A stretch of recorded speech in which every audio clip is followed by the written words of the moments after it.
Soko na zakati na yo.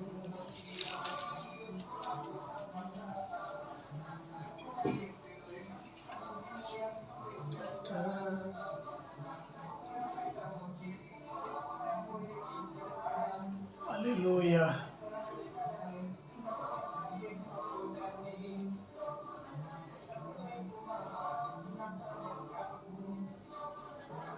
Yesu.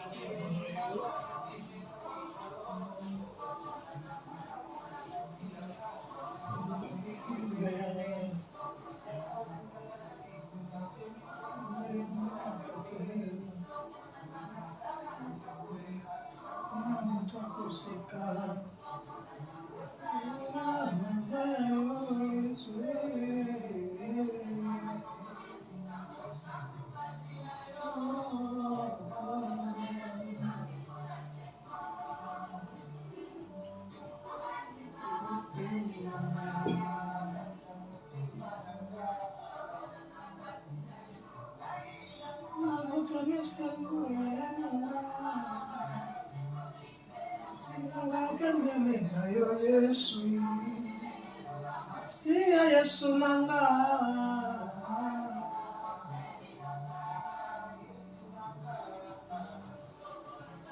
Nyonso pona zakati na yo Yesu.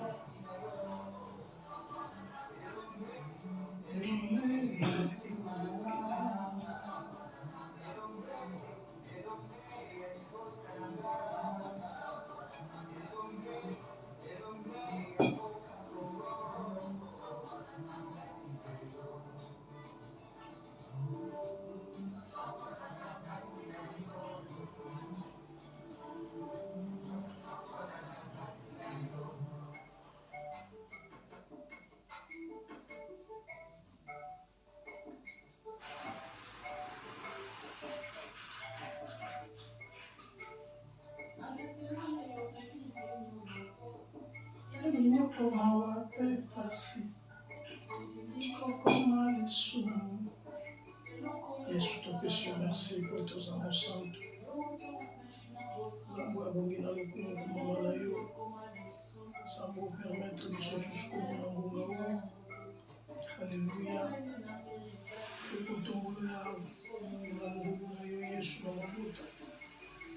Pona kimia na yo kati na biso Yesu. Para biso lokumu kende zoma na mboka likumba tous en ensemble. Mon côté à okokami na yo na likolo mpe na mabele mpe na si ya mabele. Alléluia.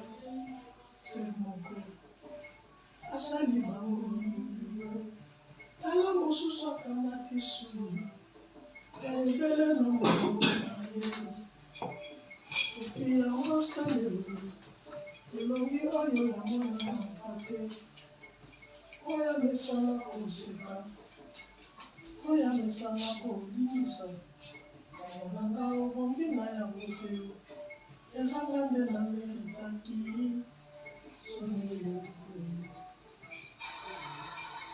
Alléluia.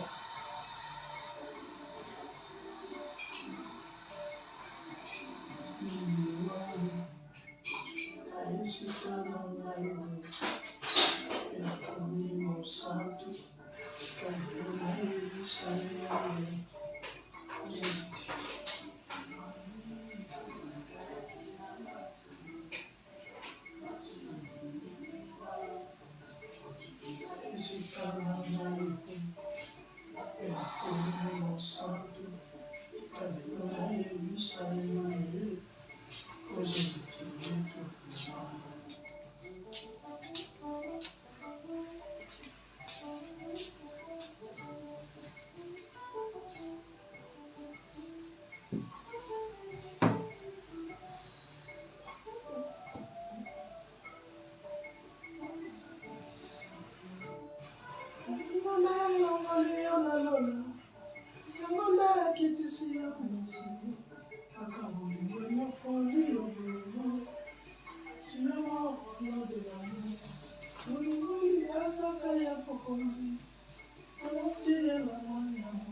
Ekulu sukilo na bokongo Alléluia.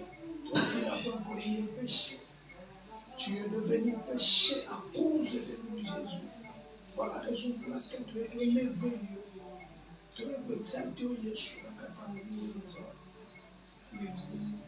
Nous allons recommander la mission des hommes qui ne peuvent pas souffrir la mission. Donne-moi ma connaissance. Alléluia. Topena yeba yo. Zalaki na masumu. Masi yo ndimi. Jehova esika na ngai. Napena komi mosantu. Tika lelo na yebisa yo. Jésus, tu es tout pouvoir.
Merci pour la bola monayo. Merci pour l'angolo et nzambe osala la biso mokolo na mokolo. Tu élevé yo Yesu mama te nous atata.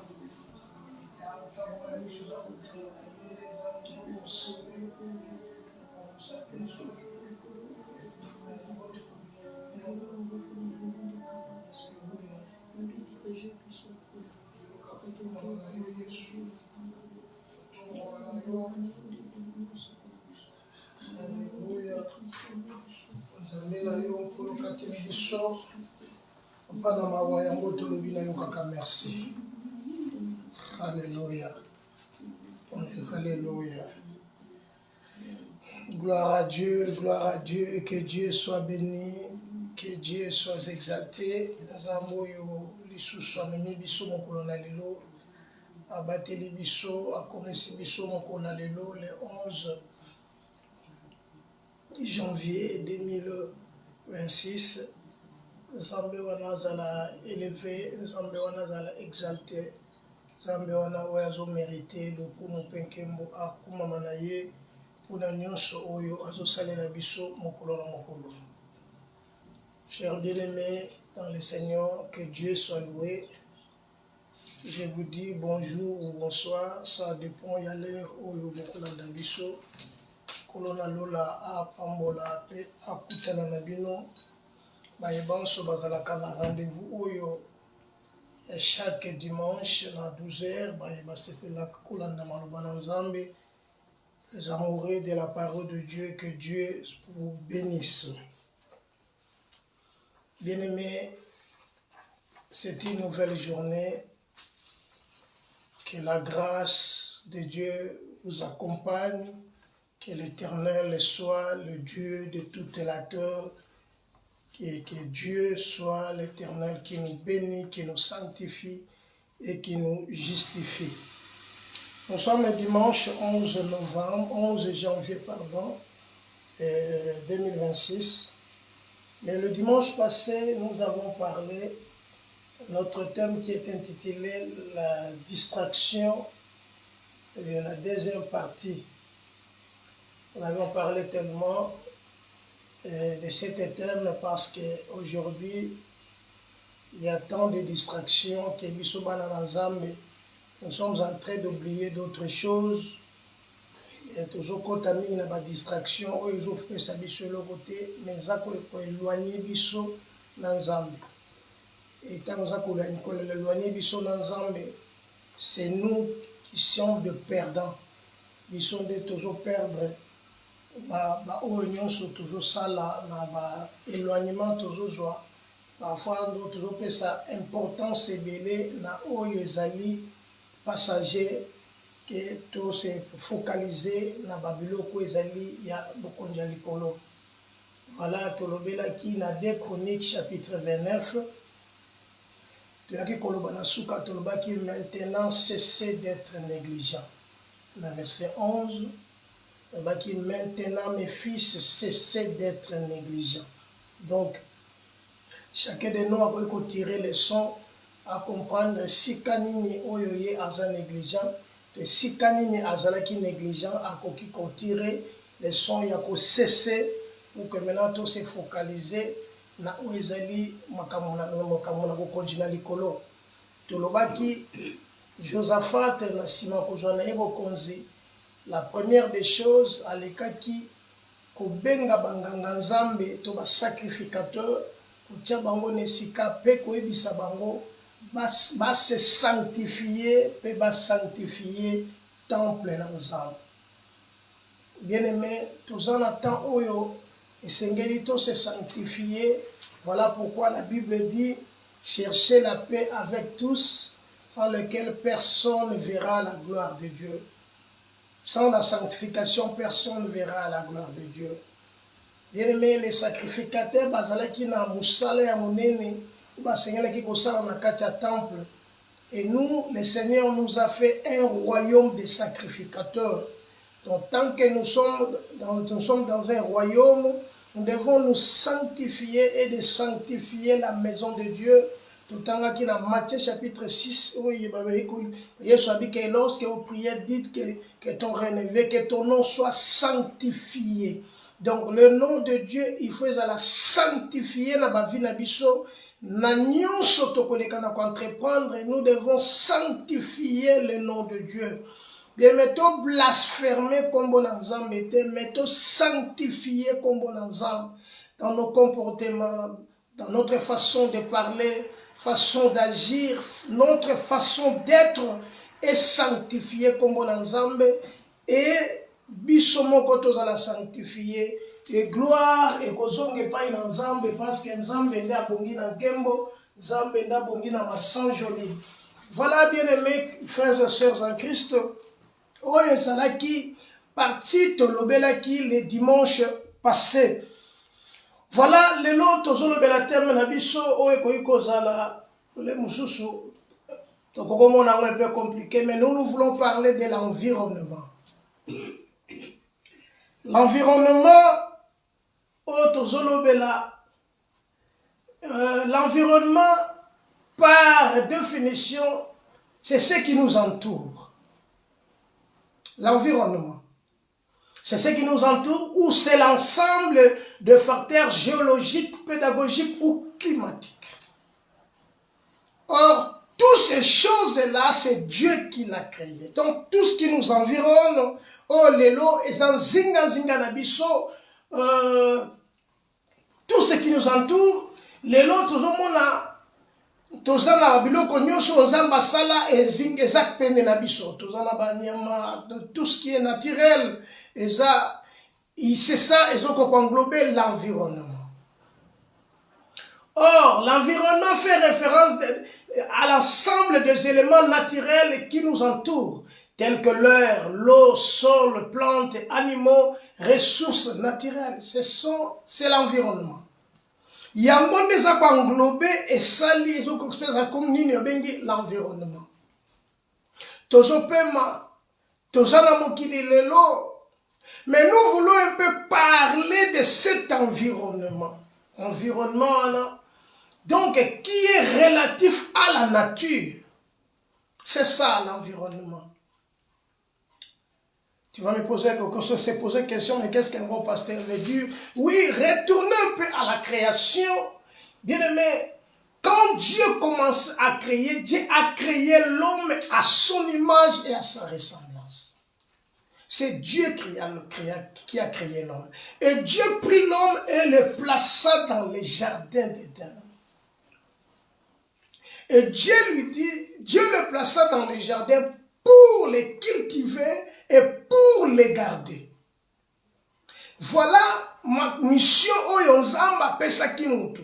Donc asa pona ko cultiver mabele et ko garder. Donc l'homme a la mission et makasi oyo nzamba pesa kiye. Donc quand Dieu créa toutes ces choses que nous voyons aujourd'hui, c'est pour que nous vivions paisiblement. Il n'est qu'il me dit pour que tous les canaux vivent dans la kimia. Et ça qui ne l'ont sauté. Pensez ensemble, ça que nous ayons la paix et nous sommes entourés biso, nous sommes ensemble sali et ça la kaka pona ko sunga biso tous à la kimia.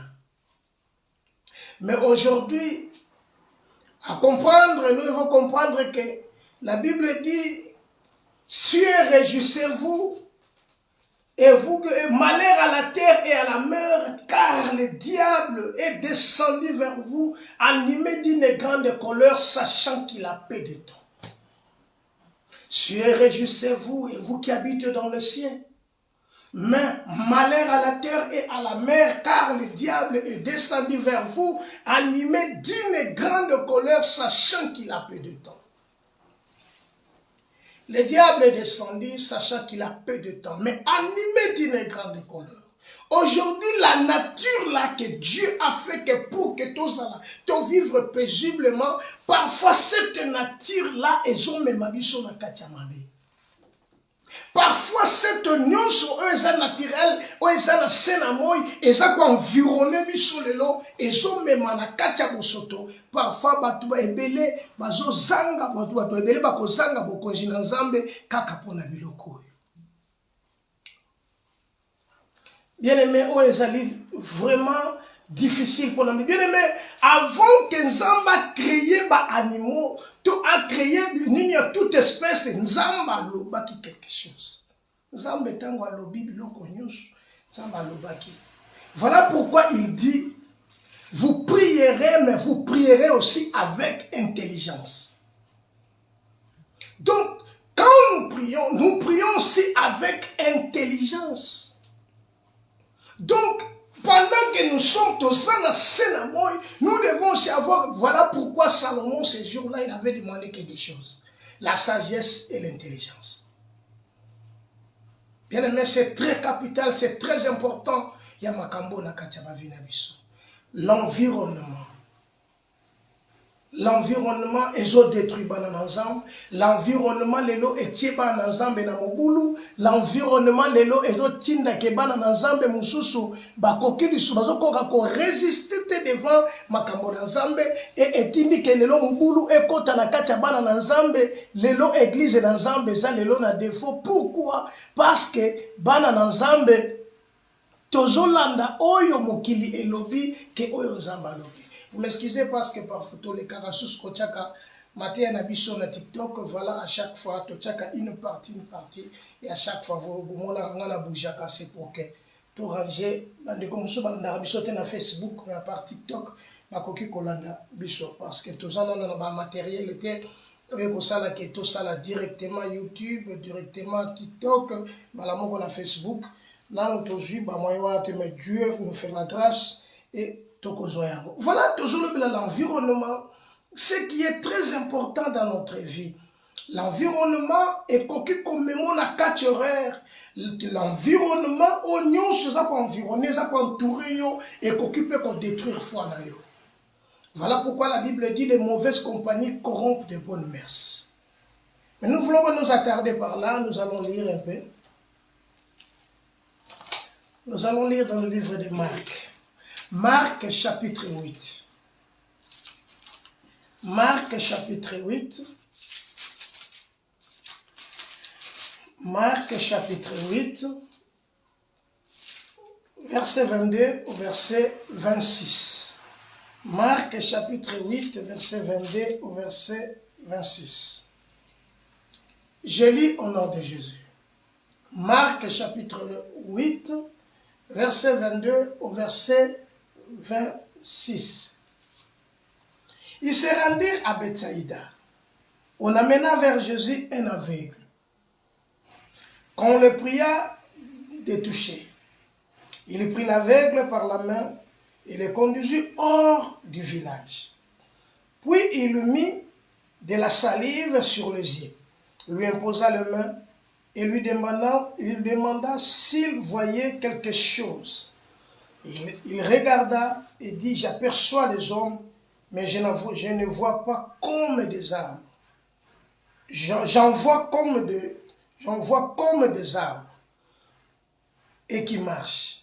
Jésus lui mit de nouveau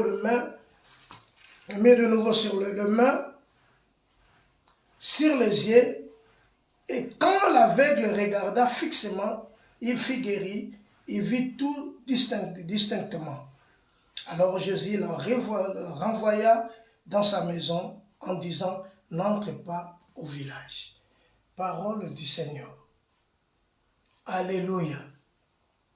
Bien-aimés dans le Seigneur, nous venons de lire Marc chapitre 8, verset 22 au verset 26.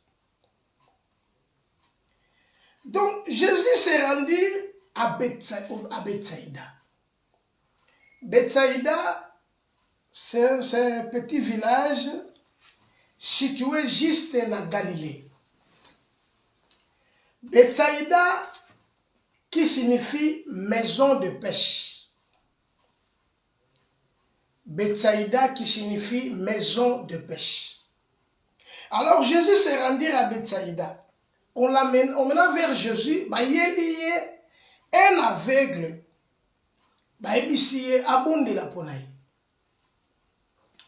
pour le toucher. Il prit l'aveugle par la main et le conduisit hors du village.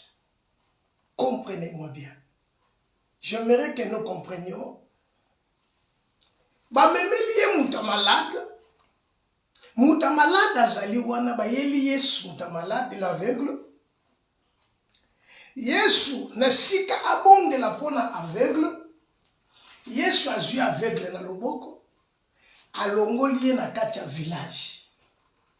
Akena ye libanda ya village. Ake kobonde pona ye na libanda ya village.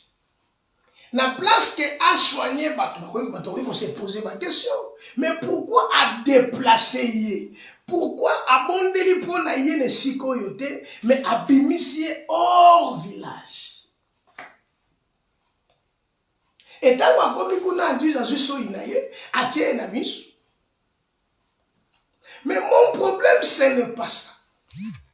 Le problème c'est que Jésus qui a vu l'aveugle, il le prend par la main, abimina ye libanda ya mboka.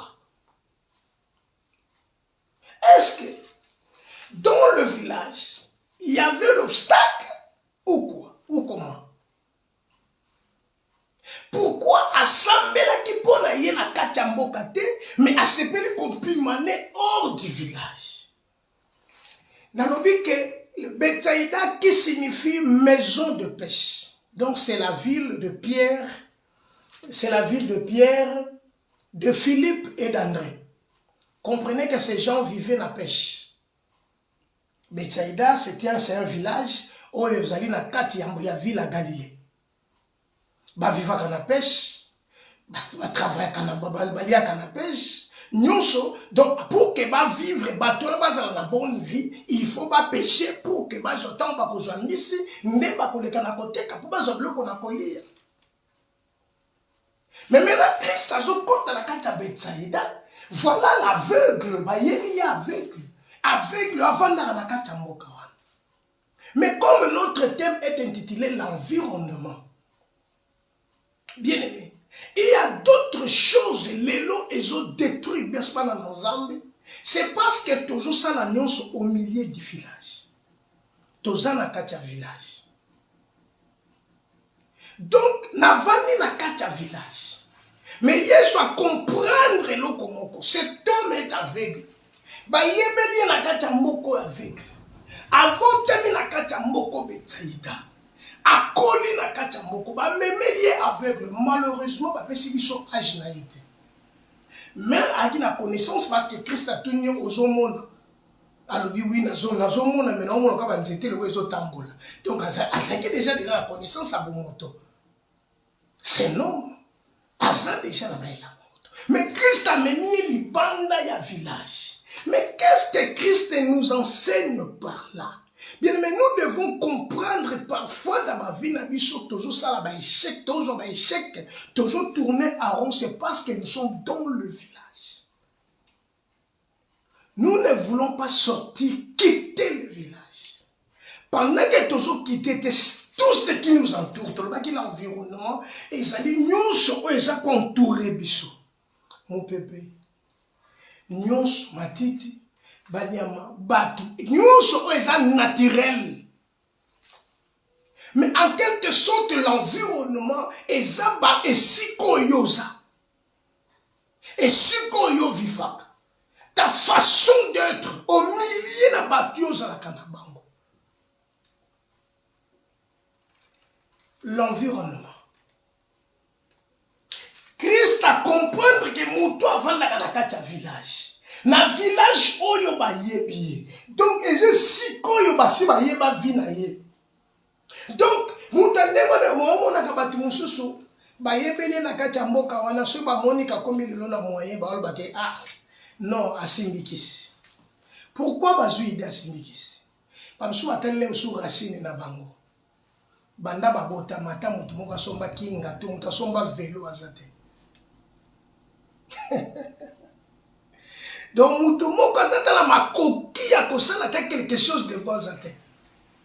Donc tant que tu vas réfléchir, tu vas raisonner, non. C'est que mon toit singulier. N'est pas comme un kaka du coup à riche. Bien aimé l'environnement. Parce que yebi on a kacha quartier wana, yebi on a milieu wana, yebi ne go tami, yebi ne go souffrir. Alors c'est aveugle yeba qui est. Voilà, il s'est rendu à Bethsaïda qui est la maison de pêche. Et on l'amena vers Jésus, un aveugle, qu'on le pria de le toucher. Il prit l'aveugle par la main et le conduisit hors village. Bien aimé, il y a d'autres choses que nous devons faire tant que nous sommes des enfants de Dieu. Or, nous sommes des peuples mis à part. Mis à part. Si le Christ nous appelait, c'est pour que tous à la mise à part. Voilà pourquoi il dit, ils sont dans le monde, ils ne sont pas de ce monde. Père, je prie. Donc, tous les passagers et des voyageurs. Mais ça, on a battu cette cité Père, comme il y a un permanent que ça y est. Bien aimé, on peut échouer la vie. L'environnement qu'on fait échouer.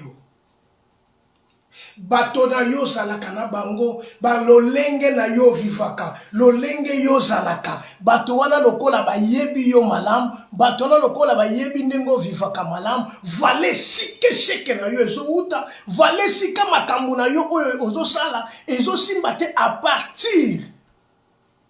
Bien aimé, il y a environnement na yo. Tala malam batio za na bango. Tala malam entourage na yo. Est-ce que ces gens balingaka bolango ponanga? Christ a mis libanda, ce qui signifie, bien aimé, il y a d'autres choses, et à ne salir à aucun autre nom. Donc Christ, yoka, en Israël, ezalaki, Bible lobi que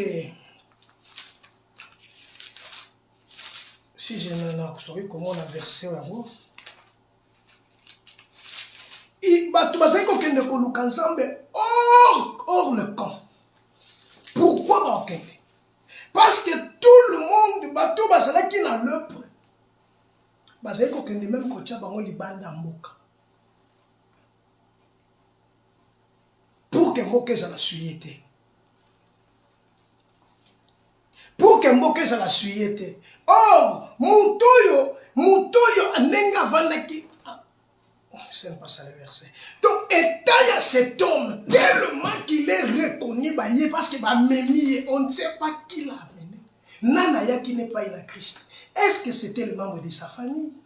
Tu évites. Est-ce que Baninga tu évites? Mais cette stratégie-là, Maïele Wana Christ Azwaki, ou la sagesse là, Christ et c'est Nick Admel Libana. Parce que la nature, et qu'on détruit. Or, nous vivons par les surnaturels.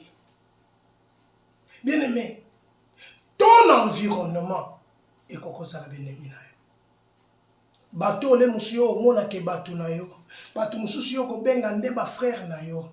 Non. Bible lo biboye. Yesu azoba Paul azoba boye. Soki ezaika ka pona bandeko nanga na musumi. Ndelelo azana gain. Ndelinga na ngana kufa. Amenye libanda ya moka. Eloko il s'est rendu à Bethsaïda. On lui amena cet aveugle. Voilà. Donc, hors du village. Bien, mais nous passons à l'instant des questions et toujours comprendre, mais pourquoi Amémaïe hors village? Mais les problèmes d'autres choses que Dieu fait, il le fait pour notre bien. Yanga Lobinayo, n'aimez point le monde, ni les choses qui sont dans le monde. Mais biloko monyo so mutasala ngo ezanzam. Mutakela biloko wane ezanzam. Mais kaka nzambe na bi n'aimez point le monde. Zero totanga. 1 Jean chapitre 2. 1 Jean chapitre 2.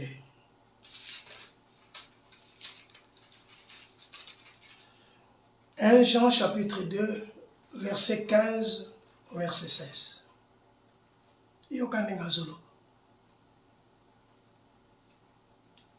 N'aimez point le monde, ni les choses qui sont dans le monde. Si quelqu'un aime le monde, l'amour du Père n'est point en lui. Car tout ce qui est dans le monde, la convoitise de la chair, la convoitise des yeux et l'orgueil de la vie ne vient point du Père, mais vient du monde. Donc là maintenant nous parlons, Christ a donc éclairé que c'est le monde. Donc l'environnement c'est le monde. Nous devons sortir, parce que nous sommes passagers et des voyageurs. Ce monde ne nous appartient pas. Le monde passe avec sa convoitise. Malgré malgré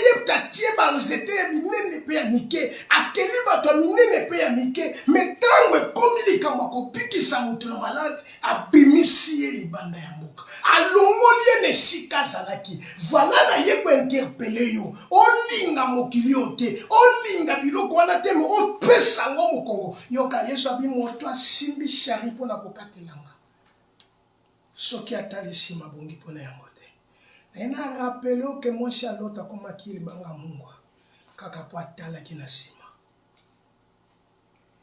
kaka po atalaki na sima. Et comme maman, ayez disait le nom de la paresse. Ayez disait le nom de la paresse. Faites toutes choses, ni murmure, ni hésitation. Le Seigneur le prendra. À juif, touché, le prend par la main et le fait sortir hors du village. Bien aimé, le Christ avait compris que dans le village, il y a des problèmes. Dans le village, il y a l'orgueil de la vie. Dans le village, il y a la convoitise des yeux. Dans le village, alors il faut que Mouto azala hors du village pour que habika. Il faut la hors ya ville, ya village pour que habite. Il faut la hors na ya nature, ya environnement où ya viva kanango. Alongwa na kati bisiko yo kangama na ndeko. Bien aimé, talaka kale mususu entourage na yo. Et là, on est la malamu atira kana kati entourage wana. Misusu lelo, le mususu akuma ko raisonner makamwa ndenge na ndenge pona yo. Ndengo fanda kana bango bakoma poser ba question pona nini ye kaka zwaka biso to zwaka te. Pona nini kaka ye biso te. Alors, la question na bango le kola tellement que bango baza ko échouer. Bien aimé, comprenez quelque chose. Il y avait un homme qu'on appelait vieux prophète. Vieux prophète, na jeune prophète. Vieux prophète a perdu Nzambe. Atika makama bonzambe. Mais atika la ka neloko moko l'expérience. Yango mona lelo bato belé na église abiso to bandaki église biso moto bino bo bandaki tango to bandaka ko sambela tango bo bandaka mais la Bible dit mieux vaut la fin d'une chose que son commencement. Cet homme était aveugle. Bien aimé mokolo moko te environnement na etomba nyonso basala ko entourer bandaki na koebe bakay na kobikisa ye. Il fallait seulement que le Christ asala quelque chose. Il fallait seulement le Christ. yango naza koyebi soki Yesu aye akoti na ville de pêche, na ville o wana bapeshaka, na ville o bavivaka kaka na pêche, na ville o donc eza nature na bango bayebi ke mutu nyonso aseto. Donc biso na mboka na biso awa, donc eza eloko mosusu tosalaka te kaka pêche te. Tout le monde n'est pas appelé à ça la nyonso ndenge nyonso basala ndenge moko. Bien-aimé, la grâce de Dieu continue to sala ndenge yazo sala. Car Dieu n'a pas de système, mais Dieu c'est un multisystème. Soki bango ba échoué ki non, nzamba noki sakamvula pona bato wala on peut bato mabe. C'est voilà pourquoi il dit chaque chose suffit à sa peine. Il a joué dans le boko, même il est dans libanda ya mboka. Donc na libanda ya mboka nde sengeli ya mona bilembo na ye. Na libanda ya mboka sengeli nde sika ya kobika. Na libanda ya mboka sengeli inda kotrouver ngolu. Na libanda ya mboka sengeli esika nde ya komona loboko na Nzambe. Na libanda ya mboka sika nde ya komona pole na Nzambe. Na libanda ya mboka sika nde ya ko découvrir grandeur en Nzambe. Na libanda ya mboka sika nde yo komona ngolu na Nzambe. Bien-aimé, soko vandi na kati ya village yo komona ngolu na Nzambe te. L'environnement va te tuer. Oh Pedre, parce que là, il y a l'intelligence humaine, il y a la sagesse humaine dans l'environnement. Bien aimé, il y a des calculs humains. Oh, basalela Nzambe na calcul était, parce que Dieu c'est un Dieu surnaturel. Basalela Nzambe na ba. Voilà pourquoi il dit tel que le ciel et la terre les a séparés, de même que ma pensée n'a vu ça séparé na Nzambe. Voilà pourquoi si quelqu'un ne koluka Nzambe na théologie. Pour comprendre Nzambe. Nzambe ba comprendre kaete. Nzambe ba luka. Yende Nzambe ne ba luka kibiso. C'est moi qui vous ai choisi, dit la parole de Dieu. Ce n'est pas vous qui m'avez choisi, mais c'est moi qui vous ai choisi. Nzambe tanga poniyo, azuyo, abimisio libanda ya mboka. Libanda ya mboka. Esika makambo ebomba miyango wana. Libanda mboka. Bien aimé, à cause de l'entourage, bis bato ebele ba échoué. À cause de l'entourage. Bato ebele ba zu ba échec. Parce que parfois, olingo sali lo ba biso tika na yo biso makambo wana et pas ina biso makambo ya raté. Tala biso ne to vivaka. Bango ba vivaka na pêche. Mboka wana Betsaïda bango musala na bango eza pêche ezelo ko musu te basala nde pêche et lokola basala ka pêche ba vivaka na pêche bien aimé lokola ba vivaka na pêche mutu moko ta koki ko vivre ne loko mususu parce que bango nyonso uta bokoko basala ka pêche bien aimé ngolo Nzambe ezali kamo ba classité. Ngolo Nzambe eza likambo ya sagesse en Nzambe et l'intelligence en Nzambe. Parce que la sagesse c'est Dieu lui-même. Na sepeleki na makambo oyo Christ le prend par la main. Abimise hors du village. Akoye kofungula miso esika bandeko ne bazalaki. Akoye kofungula miso na kati ya mboka, mais abimise libanda. Ta abimise libanda nde makambo efungwami. Bien aimé Nzambe amema ole musu na poto afungola vie na yo. Nzambe amema yo ne siko afungola vie na yo. Pourquoi ya lokola ngulu basukoli e mazozo wakanga na kati ya poto.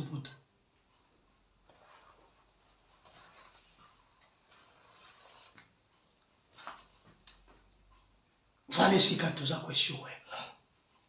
Voilà si katozu échec. L'environnement. Ote azaki amina ngai tant tozo kola ko kola na ye. Mais tant to boyi ko kola mesiko yo.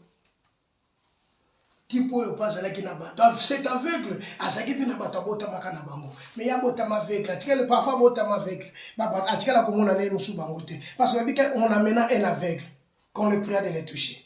Il prit l'aveugle par la main et le conduisit hors du village. Mais pourquoi a soigné qui est dans le village? Na mimi li banda village. Mais pour qui ça Bartimée, ezaki mec li banda mboka te kaka place wana. Mais pour la moto amona ki alobi non. Oyo fa kende. Voilà pourquoi totangi na 1 Jean chapitre 2, balobi ne mais pour le monde. ni les choses qui sont dans le monde. Mais yo oui bisanga. Nzambe nde takela mokili. Nzambe nde akela biloko. Oui, la Bible dit toutes choses concourent au bien de ceux qui aiment Dieu.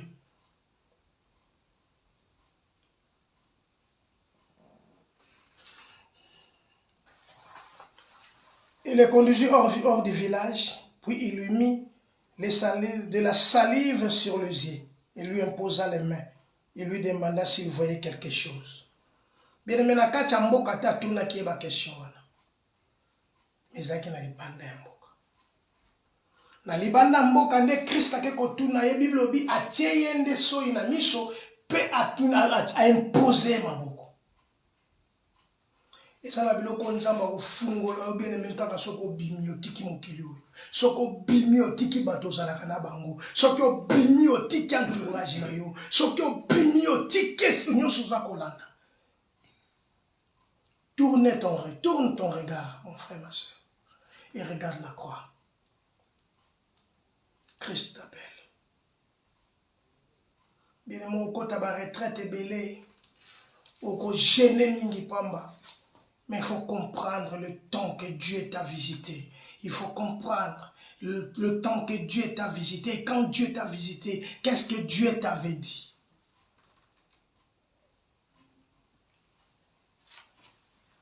Bien aimé, le monde ne nous appartient pas. Il est sous contrôle du malin. Le monde est sous contrôle de l'ennemi. Voilà, l'ennemi, c'est l'accusateur de nos frères. Il est là pour nous accuser. Il est là pour nous accuser. Mais le Seigneur le conduisit hors village. Alors, bien aimé, tant à bénissi et banda.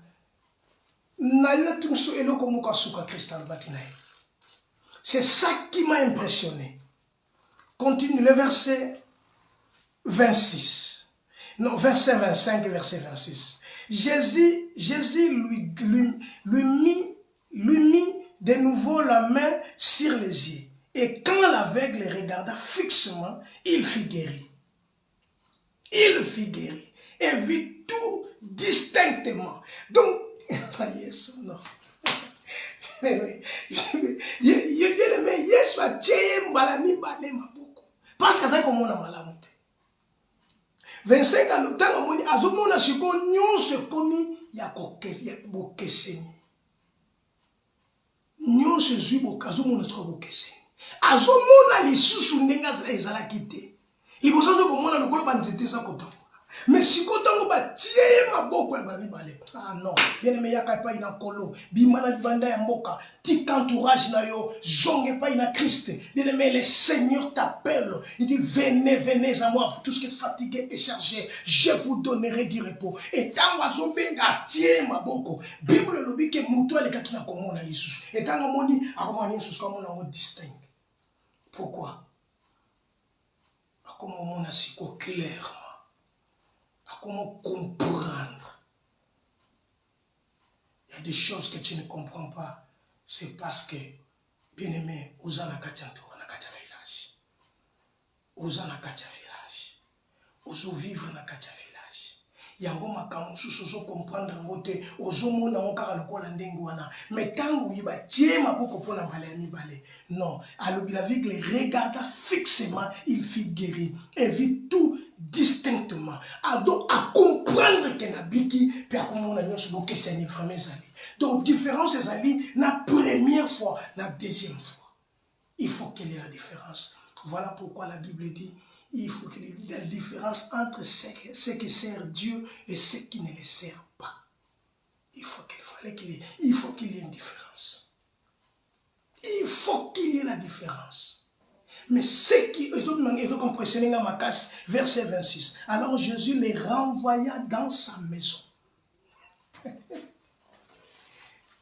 Jésus les renvoya dans sa maison. Après avoir renvoyé dans sa maison, il ajouta en disant, n'entrez pas au village. Dis-moi maintenant, cet homme, sa maison était où? Parce qu'il était aveugle. Parce que question n'est pas posée. Mais Yesu alobina yé, zonga na ndako na yo. Mais kokota na kati ya mboka te. Siko akozonga ndako ne ndenge nini parce que ndako yango eza ndenge nini mais bino zonga na ndako mais kokota na mboka te. Le plus grand problème bien aimé na kati ya ba vie ya bana na Nzambe lelo parce que bazongi na kati ya village. Tozo copier makambo eza ya mokili. Tozo sepela na makambo banini bandeko bazo sala.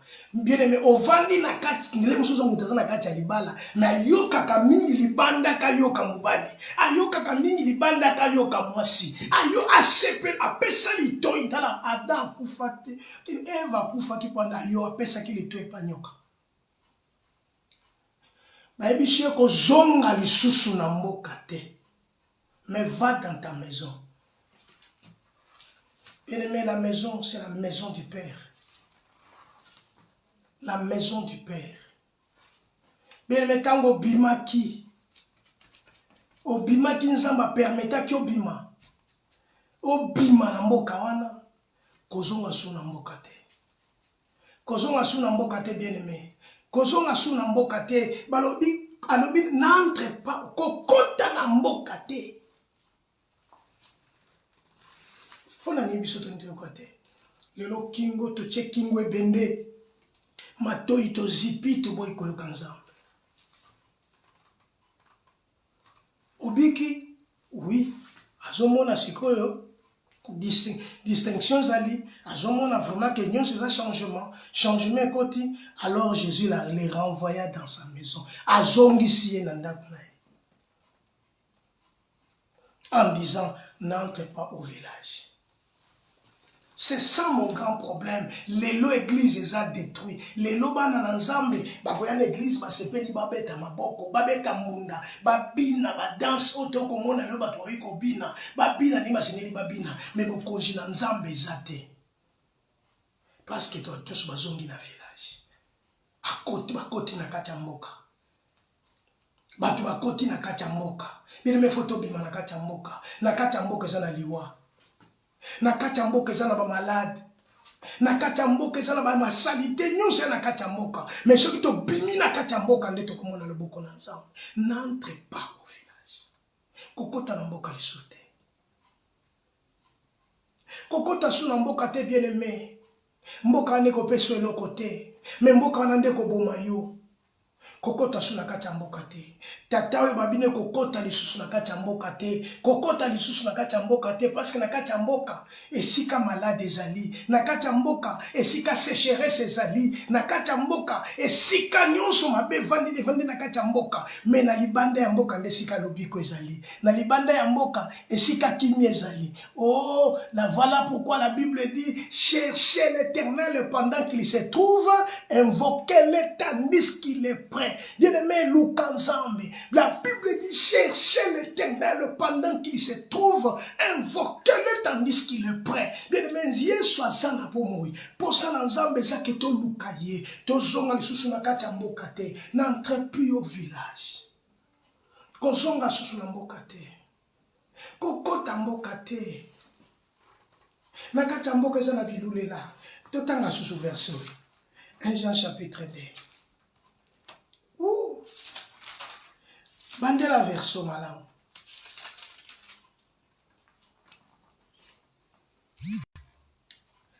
Oh Jésus. Verset 15. 1 Jean chapitre 2 verset 15. N'aimez point le monde, ni les choses qui sont dans le monde.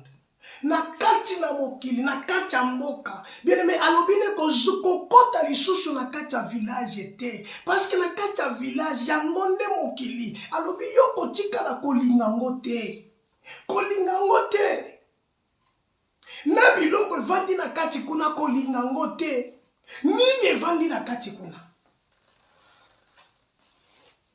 Si quelqu'un aime le monde, l'amour du Père n'est point à lui. Soki muto alingi mokili.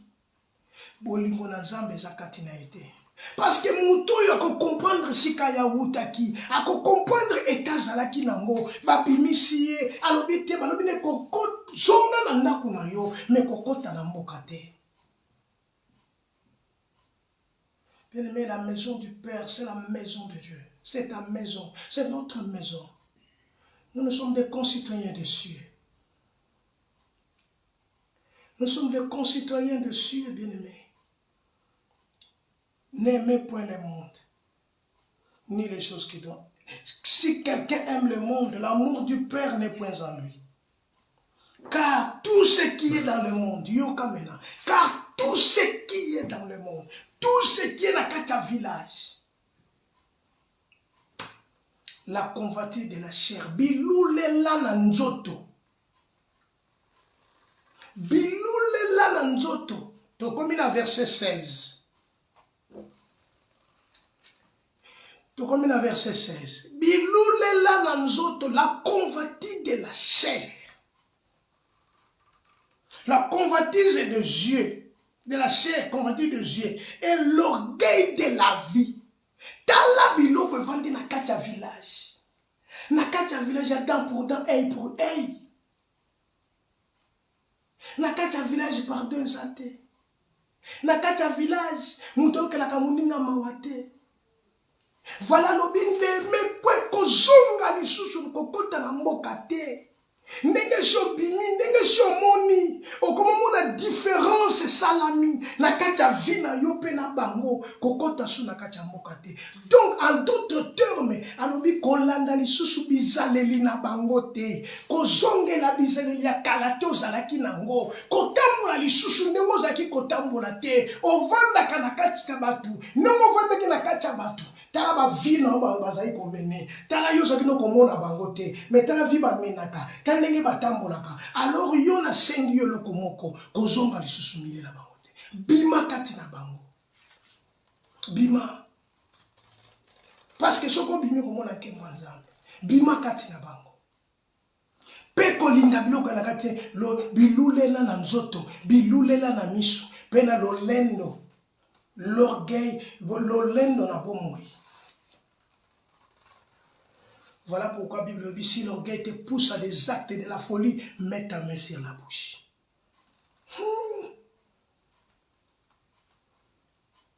Ne viens point du Père, mais viens du monde. Viens du monde. Makanisa na kacha mboka wana, o yuzo komona wana, ndenge ba oto mona wana, kolinga ngote, e uche pa inatakate. Siko e uche wapi. Voilà, tozongi maintenant, ce qu'on a Apocalypse chapitre 12, verset 12. Le diable est descendu vers vous, animé d'une grande colère. Animé d'une grande colère, sachant qu'il a peu de temps. Nakacha village. Kokota sukunate. Parce que nakacha village batonga akabatu. Nakacha village eza koina batu. Nakacha village eza na kuswana. Nakacha village eza na kokabwana. Nakacha village eza na bilulela. Nakacha village eza na makamba ndenge na ndenge eza nakacha mboka. Alors yo na ebisho kende na ndaku na yo. Mais kokota na mboka te. Kokota na mboka te. Mboka wane kopambola yo te. Mboka wane ko détruire yo. Kokota na kacha mboka te. Voilà pourquoi les ailes de ta maison me dévorent. Et le monde passe. Talamo qui les oleka. Et sa convoitise aussi passe. Mais celui qui fait la volonté de Dieu demeure éternellement. Bien-aimé, Bible le dit, c'est par ta faute que tu perdras l'héritage. Un jour, kaka na Belgique, toujours que tu auras l'église, mon co. Moi, c'est un bali bakabwana ka apone loko moko. Bavandaka. Moi, c'est un salaka. Mobali a salaka te. Bafuta ke chômage, na chômage na futa kandako. Mais grande surprise, moi je suis à Kinshasa. Au sombeli yango na mbongo nini ayebisa mobali te. Voilà mukili. Parce que mukili yebisi fungula ki miso lobi na yenite. Mobali azambe hôpital. Babenga biso tokenda. Libale kufati lelo. Ekufati lelo. Mususu bavandaki. Lokole tafuta ka assurance ya ndako. Et arrivé ndako eziki. Assurance afuti ba mbongo. Moi j'habite ngam na futa ndako. Na futa ka assurance. Ndako yo futaka, mais assurance ngam na futaka. Mbongo ane ezali yanga. Libale kufa. Village. Parce que na kati ya village compréhension ezalaka te. Na kati ya village mutu na mutu amilukulaka na ndenge na ye. Na kati ya village mutu na mutu aza na intérêt na ye. Mais toluka ba intérêt na biso te. Soki tokeli banda ya village, tokoluka intérêt na biso te, tokoluka intérêt ya Nzambe. Tokoluka intérêt ya Nzambe. Intérêt ya Nzambe, nkolo nde akokumama. Nkolo nde akozwa lokumu. Bien aimé, le monde passe et ça convoitise aussi. Nengi yo moni atambulaka na mutuka malamu. Tenga pe fona koma bongo bien aimé oyebi te ndenge azulaki yango. Yango ba yebisaki tate oyo kozonga su na mboka te. L'orgueil de la vie, la convoitise de la chair, la convoitise des yeux, et le monde passe avec sa convoitise. Mais celui qui fait la volonté de Dieu demeure éternellement. Voilà, Christ dit, ce n'est pas tous qui crient Seigneur, Seigneur qui hériteront le royaume, mais celle-là qui fait la volonté du Père. Que Dieu te bénisse. Que Dieu soit béni. Que Dieu soit glorifié. Que Dieu soit loué. Bien-aimé, l'environnement. N'aime pas l'environnement, mais cherche la gloire de Dieu. Cherche la gloire de Dieu et Dieu sera avec toi. Que Dieu te bénisse. Yo olandi biso pe olanda biso. Kola lola apambola yo. Kola lola azongi sebele. Nazo bondela pora maloba oyo simba mitema na biso. Enzamba sala ngolu to sangola bokonzi na ye. To bima na kati ya mboko. Kolo na lola na pamboli maloba kombo na yo. Na pamboli loba oyo ba yesu bakoyo kango nzambe babika. Et ajouter un plus na bavi na biso.